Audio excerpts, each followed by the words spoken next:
demócrata independiente, y aseguró que emitir opiniones no constituye propaganda electoral y recalcó que este oficio es materia de la Contraloría, que regula las actividades de los funcionarios públicos. Ellos no tienen prohibición de participar en la campaña al margen de esas actividades y desde luego tampoco emitir opinión. Quiero recordar que emitir opiniones no constituye propaganda electoral y eso está claramente definido en la ley, así que eso es una materia de Contraloría, no del CERVEL, cuando se le preguntó respecto de este mismo caso. Así que vamos a ver qué va a ocurrir. 7 de la mañana con 43 minutos y saludamos a esta hora de la mañana a nuestro siguiente invitado. Se trata del coordinador regional para América Latina y el Caribe de la campaña global para exigir justicia climática, Eduardo Giesen, quien nos atiende a esta hora desde Dubái a propósito del inicio de las actividades de la Conferencia de las Naciones Unidas sobre Cambio Climático COP28. Eduardo, ¿cómo le va? Buenos días, gracias por atendernos. Hola, muy buen día. Muchas gracias, Claudia, Juanita, por la invitación en esta mañana de ustedes. Ya es en la tarde por acá en Dubái. ¿Sí, qué hora es más o menos allá en Dubái, Eduardo? 7 horas más justas. 7 Son las horas más. 14:40 y tantos. Sí. Pleno hora de almuerzo. Bueno, Eduardo, preguntante en primer lugar respecto Mucho calor. de tus expectativas, ¿no? Para esta COP, que por cierto no ha estado exento de polémica, ya vamos a abordar eso, pero partamos por las expectativas que tienes tú y tu organización. Sí, bueno, la campaña global para exigir justicia climática, o SJ por sus siglas en inglés, de la cual yo soy coordinador para América Latina y el Caribe, ha planteado siempre desde su inicio, desde su fundación, que el cambio climático es fruto de una crisis sistémica, ¿ya? No es solamente fruto, digamos, de un mal uso de las tecnologías, es fruto de un sistema y por lo tanto para enfrentarla, esta crisis, y para resolverla es necesario también ir por cambios de carácter sistémico, no solo por reformas de tipo tecnológico, por mejoras tecnológicas, y mucho menos por el uso de los mismos mecanismos y de las mismas lógicas, ¿ya? De crecimiento económico, de mercantilización de la naturaleza y de bienes comunes y bienes públicos, que son los que han generado, en definitiva, a partir de la ambición, de la codicia y de muchas otras cosas más, la crisis que se expresa, obviamente, y que tiene un trasfondo científico y técnico, ¿no es cierto? Entonces, las expectativas que se ha tenido durante muchas COPs fueron de apostar durante muchos años, digamos, a que los gobiernos fueran expresando esta ambición de una resolución de la crisis en base a reformas estructurales. Pero progresivamente las cumbres, ¿no es cierto?, han ido de alguna manera reafirmando la misma lógica que genera la crisis, ¿ya? Y planteando acuerdos y soluciones que se han mantenido dentro del mismo esquema. Entonces, eso no quiere decir que hay que abandonar estos espacios, sino que reforzar la presencia en esos espacios para promover cambios y acuerdos que sean realmente que tiendan a resolver la crisis. Entonces, la expectativa que se tiene en una conferencia de las partes, donde la parte anfitriona, en este caso, forma parte importante del problema y del origen del problema, como es Emiratos Árabes Unidos, ¿no es cierto? Y que se ha ido expresando además ese mismo complicidad, ya, con la crisis misma y con el problema mismo, ya desde un estado petrolero, que ha ido, además han ido apareciendo todas estas evidencias, ¿no es cierto?, de querer utilizar la misma cumbre ya para promover eh, negocios petroleros. Ha sido algo que haya bajado aún más las expectativas de esta COP28, ¿ya? Sin embargo, se mantienen expectativas en términos de avanzar en las negociaciones, de avanzar en el texto y también de avanzar en ir conformando alianzas alianzas de países no alineados, países del sur, global fundamentalmente, que lo que hagan sea tender hacia una mirada distinta y que se alineen detrás de reformas que realmente tiendan a resolver la crisis.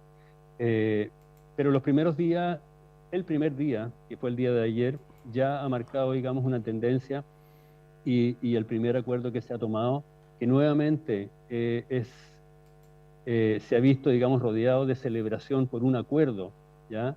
Que es en torno al Fondo de Pérdidas y Daños, nuevamente demuestra esto, ¿ya? Un fondo de pérdidas y daños que no obliga a los países principales responsables en términos históricos y actuales de la crisis climática a financiar los daños que se han producido históricamente y que se siguen produciendo de manera creciente en los países más vulnerables, a financiar la resiliencia, la recuperación de estos países, sino que no los obliga, sino que sencillamente plantea que los aportes tienen que ser voluntarios, no obligatorios, son donaciones, y además administrado el fondo por el Banco Mundial, un banco que también ha sido protagonista ya en la crisis climática, producto de que ha catapultado múltiples negocios petroleros en el mundo, y hoy día queda en manos del Banco Mundial, que además ha precarizado los estados, el poder de los estados en todos nuestros países, en base, ¿no es cierto?, a restricciones impuestas para contra eso, digamos, y promover reformas estructurales en los países que han sido muy regresivas y que han provocado la debilidad estructural y financiera de nuestros países, ya a cambio, ¿no es cierto?, de préstamos, además que han generado endeudamiento en muchos de nuestros países. Esas son las expectativas con que empezamos esta COP28. Son bastante lamentables las expectativas, pues, Eduardo, ¿qué quieres que te diga? Porque de acuerdo a lo que tú explicabas, la verdad es que si uno mira cómo empezaron las COP y lo que ha pasado en las últimas, hay más bien un retroceso en vez de un avance. ¿Qué posibilidades reales hay cuando los países que son los principales responsables, los grandes productores de las emisiones que causan, ¿no es cierto?, este daño y que producen el cambio climático, no tienen ninguna disposición y están ahí en esa COP28 y por lo tanto tienen una suerte, entre comillas, de poder de veto? ¿Qué posibilidad tienen nuestros países, ¿no es cierto? Tú dices estos países no alineados, este sur, de influir y de modificar. ¿A través de qué mecanismos podríamos influir y modificar esta tendencia a mantener en el fondo el statu quo? Bueno, lamentablemente lo que tienen que hacer primero los países del sur es convencerse a sí mismos, digamos, de la necesidad de cambiar, de salir de este statu quo.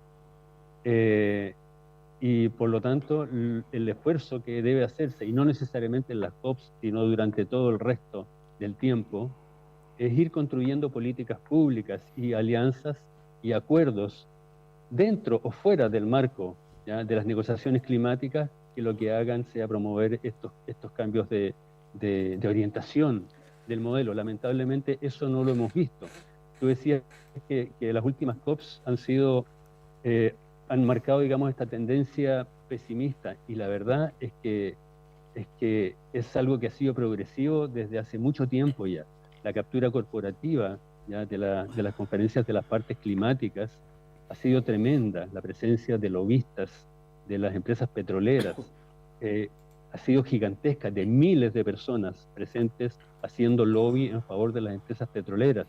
Hoy día no solo tenemos al gobierno como anfitrión, al gobierno de Emiratos Árabes como anfitrión, sino que tenemos un stand, por ejemplo, un gran pabellón de la OPEC, de los países exportadores de petróleo, dentro de la cumbre climática, ¿ya?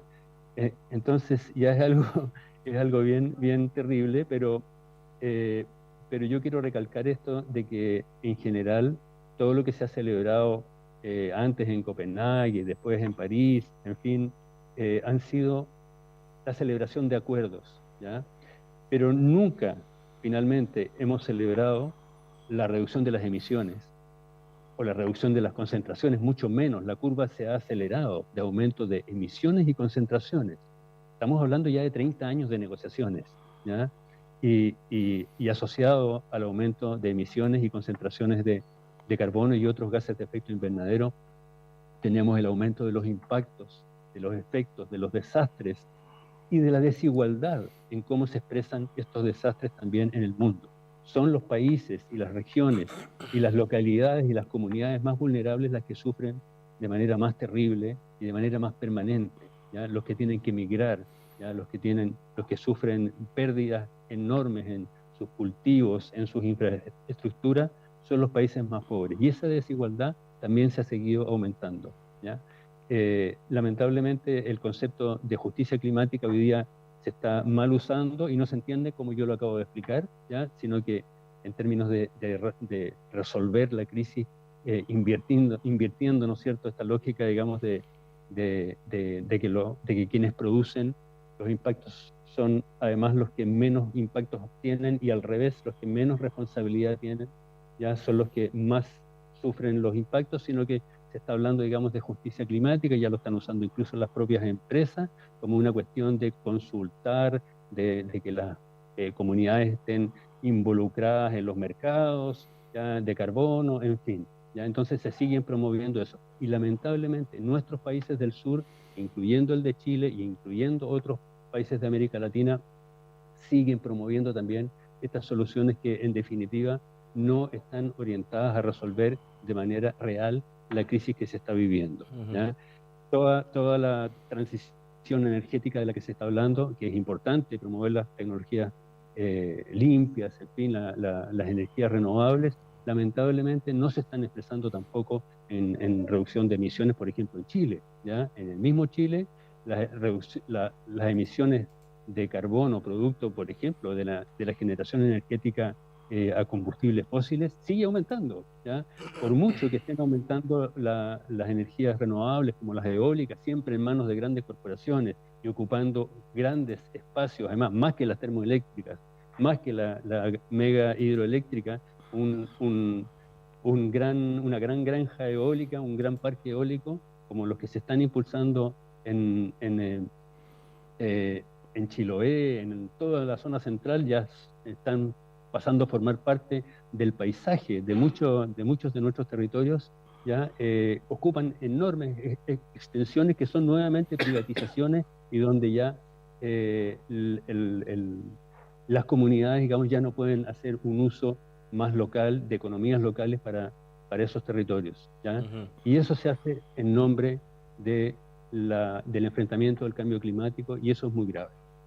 Eduardo, un poco en la línea de lo que hemos estado conversando, ya lo has mencionado en algunas partes de tus respuestas, pero para ir directamente al tema, el hecho de que esta cumbre sea organizada por una de las más grandes potencias petroleras a nivel mundial, que a muchos de nosotros nos parece un contrasentido. Uno pudiese decir, a lo mejor, claro, que bueno más vale tener al enemigo cerca que lejos, ¿no? Dicen Sí, también bueno. por ahí, pero ¿cómo se entiende finalmente que se permitan este tipo de situaciones? Yo creo que no solo se permiten, ¿ya? Yo creo que la lógica de, del multilateralismo en el ámbito de Naciones Unidas está muy retorcido en este último tiempo, ¿ya? Y finalmente son los países anfitriones los que en buena parte tienen que financiar estos espacios, generar las condiciones, ¿ya? Y entonces las negociaciones se hacen en una forma muy injusta, ¿ya? Nuevamente, ¿no es cierto? El modelo es el que determina que Naciones Unidas se financia también a partir de los aportes de sus Estados miembros, ¿ya? Y así, igual que los Estados nacionales se han empobrecido, Naciones Unidas también está empobrecida, ¿ya? Y por lo tanto, la forma en que se va definiendo dónde hacer cada COP con anticipación, ¿no es cierto?, se define esto, es bastante poco transparente, ¿ya? Y eso ha dado lugar a que esto esté ocurriendo, ¿ya? Era bastante absurdo. La última fue en Egipto, no muy lejos de aquí, entonces por lo menos tenemos la expectativa, digamos, de que en 2 años más en Brasil, la COP30, que se va a realizar en Belém, tenga un espacio, una posibilidad de participación más activa por parte no solo de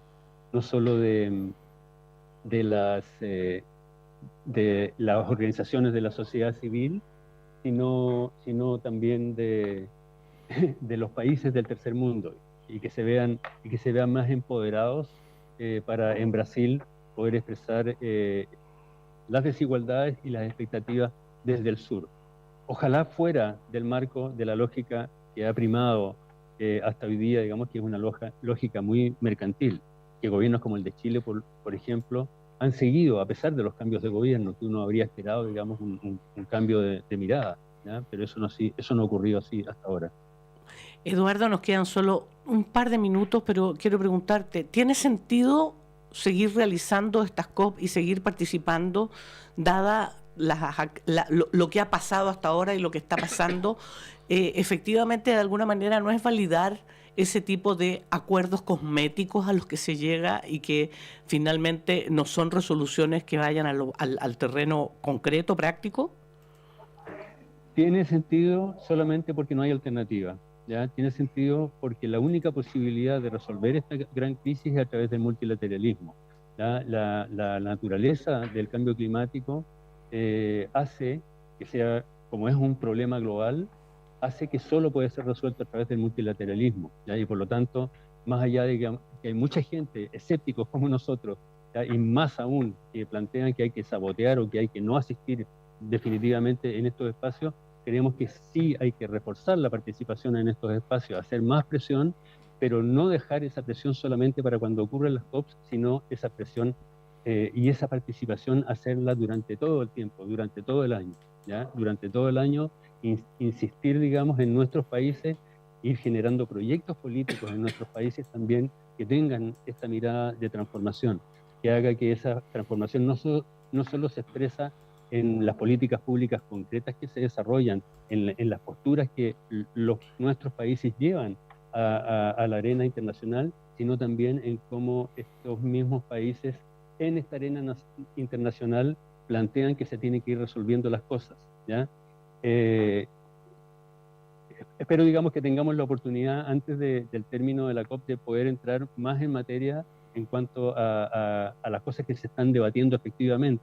¿Ya? Hoy día estamos recién en el segundo día, ¿ya? Y solo ocurrió el día de ayer este acuerdo preliminar ya sobre el Fondo de Pérdidas y Daños, que lamentablemente contó con el apoyo unánime de todos los países en que esto que mencionamos inicialmente, ¿ya? Que el aporte de las grandes potencias responsables históricamente y actualmente del cambio climático sean solo donaciones y sean voluntarios, ¿ya? Y que sea administrado por el Banco Mundial.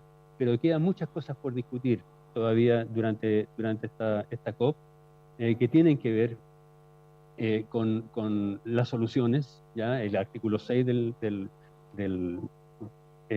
Acuerdo de París, ¿ya? Donde pesan muy fuerte los mecanismos de mercado, a los cuales nosotros nos oponemos porque nuevamente plantean una lógica de especulación y de fortalecimiento, de robustecimiento del sistema mercantil que ha generado esta crisis, y por otro lado también los mecanismos de no mercado que también muchas veces son utilizados de manera contraria al objetivo que se está planteando, ¿ya? A un objetivo que sea resolver la crisis climática en base a la reducción efectiva de las emisiones, pero a través también de lógica de gestión, ¿ya? De estos mecanismos de manera más pública, de manera más transparente y ojalá más vinculado a las capacidades de los estados, de las comunidades y de los territorios. Eduardo Guisen, queremos agradecerle que haya estado con nosotros a esta hora de la mañana, tarde allá en Dubái, coordinador regional para América Latina y el Caribe de la campaña global para exigir justicia climática. Lo esperamos también en otra ocasión para hablar no solamente respecto del desarrollo de esta COP, de lo que fue, sino que también, como usted mencionaba, que este tema esté siempre presente en las pautas, no solamente cuando se organizan este tipo de reuniones. Así que, Eduardo, muchas gracias por estar con nosotros. Gracias, Claudio. Solamente quiero anunciarles que vamos a tener una conferencia de prensa.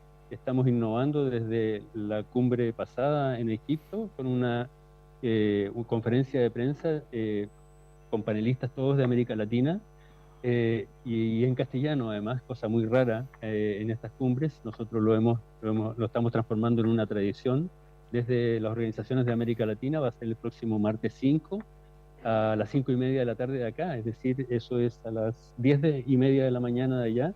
Se va a poder seguir por el streaming de las Naciones Unidas, es decir, una conferencia de prensa dentro de del programa de la propia COP28, ¿ya? Y si es que no se puede seguir en línea, va a estar el video también para que ojalá, digamos, desde la radio y otros medios lo puedan también distribuir. Sí, por Muchas supuesto, Eduardo. Muchas gracias, que esté muy bien. Que estés bien, buenos días.